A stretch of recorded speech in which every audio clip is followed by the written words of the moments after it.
Hello everyone, कैसे हैं आप सब। तो अभी आप में से बहुत सारे हमारे भाई बहन ऐसे होंगे जिन्होंने अभी तक अपनी आंसर की ही नहीं चेक कर पाई है। और ये एसएससी का one of the biggest drawback है कि उसकी साइट ही सही से नहीं वर्क कर रही। सोचिए, एक नेशनल लेवल का एग्ज़ाम और साइट नहीं वर्क कर रही, और भारत कहाँ से कहाँ पहुँचना चाह रहा है और पहुँच भी रहा है। तो मैं आपको बता देना चाहता हूँ, आपको बहुत ज़्यादा परेशान होने की ज़रूरत नहीं है। आप अगर लास्ट टाइम तक भी आंसर की नहीं चेक कर सकते तो मोस्ट प्रोबेबली एसएससी फिर से विंडो ओपन करेगी और आपको फिर से टाइम देगी कि आप आंसर की आराम से चेक कर सकते हैं। वैसे एक चीज़ बता देना चाहता हूं कि अगर साइट वर्क नहीं कर रही तो आप एक चीज़ और कर सकते हैं। आप अपने ब्राउज़र की पूरी हिस्ट्री को पहले क्लियर करिए, क्रोम को क्लियर कैसे करिए, फिर उसके बाद आपको इनकॉग्निटो मोड पर खोलकर ही अपना लॉगिन करना है, तब वहाँ से इजीली मे बी आप चेक कर सकते हैं। अब इसके बाद बहुत सारे लोग परेशान हैं, क्या 14 जो री एग्ज़ाम हुआ 14 अक्टूबर वालों का, उनके साथ क्या नाइंसाफ़ी हुई। तो मैं आपको बता देना चाहता हूँ, मेरा जिन भी एस्पिरेंट से बात हुई जिन्होंने 14 को अपीयर किया था, उन्होंने बताया इससे पहले मेरा जब एग्ज़ाम हुआ था फर्स्ट टाइम, तब मेरा मार्क्स बहुत अच्छे लेवल का बन रहा था, बट री एग्ज़ाम जब हुआ मेरा, अब मार्क्स डायरेक्ट 140 से 122 हो गया। तो मैं आपको बता देना चाहता हूँ, उन लोग का भी एग्ज़ाम कोई बहुत ईजियर साइड नहीं आया, क्योंकि पूरा यूट्यूब पर एक माहौल बन चुका है कि 14 अक्टूबर वालों का बहुत ही ईजियर साइड दिया गया। और एक चीज़ आपसे और कहना चाहता हूँ, अगर आपको ऐसा फील होता है आपने आंसर की चेक करी और आपको ये फील होता है कि आपके ऑप्शन चेंज कर दिए गए, आंसर चेंज कर दिए गए या सीक्वेंस ऑफ क्वेश्चन चेंज कर दिए गए, तो कमेंट सेक्शन में कमेंट करके जरूर बताइएगा। और आपका रॉ मार्क्स कितना बन रहा है विद कैटेगरी ये भी मेंशन कर दीजिएगा। अब बात करता हूं मैं अभी तक के डेटा के अकॉर्डिंग, जो रैंक मित्रा की तरफ से डेटा आया है, इसमें 3 तरह का डेटा निकाला गया है। अभी लेटेस्ट डेटा मैं आपको बताने वाला हूं। सबसे पहले है नॉर्मलाइज्ड स्कोर, उसके बाद है रॉ मार्क्स, और इसमें यह भी बताया गया कि कितने मार्क्स पे कितने एस्पिरेंट्स हैं या उससे ऊपर कितने एस्पिरेंट्स स्कोर कर रहे हैं। सबसे पहले मैं बात कर लेता हूं यहाँ पर ईजी और हार्ड शिफ्ट कौन सी थी। तो अभी तक शिफ्ट के अकॉर्डिंग जो निकल कर आ रहा है वो 12 सितंबर 2025 की शिफ्ट 3 जो थी वो सबसे हार्डेस्ट शिफ्ट में काउंट की गई है 99.27, जिसमें लगभग 3739 एस्पिरेंट्स का डेटा है।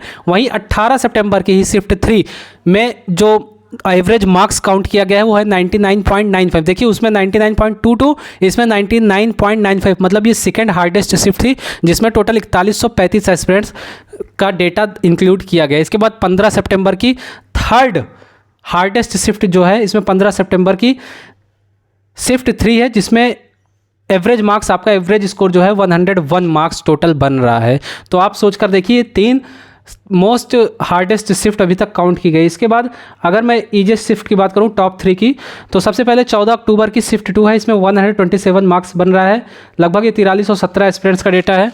और 23 सितंबर में शिफ्ट 2 में 119.87 मार्क्स इसका बन रहा है, लगभग ये 4220। इसमें अगर थर्ड हार्डेस्ट शिफ्ट की बात करूं तो वो है 26 सितंबर की शिफ्ट 3, जिसमें 119 मार्क्स ही एवरेज स्कोर बन रहा है, ये लगभग 4442 एस्पिरेंट्स का डेटा है। अब बात करता हूँ जिनके मार्क्स एवब हैं उनके रॉ स्कोर के अकॉर्डिंग मैं आपको बता रहा हूँ। इसके बाद मैं आपको नॉर्मलाइज स्कोर भी बताने वाला हूँ।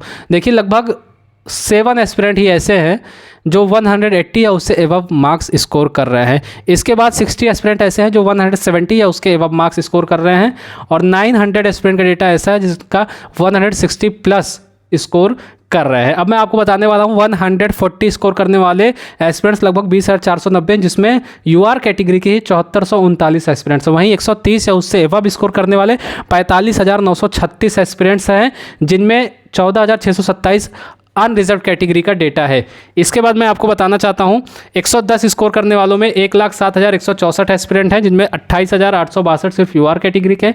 वहीं 100 स्कोर करने वालों की जो एस्पिरेंट्स नंबर है वो है 1,32,946 एस्पिरेंट, जिसमें 34,068 सिर्फ अनरिजर्व कैटेगरी के हैं।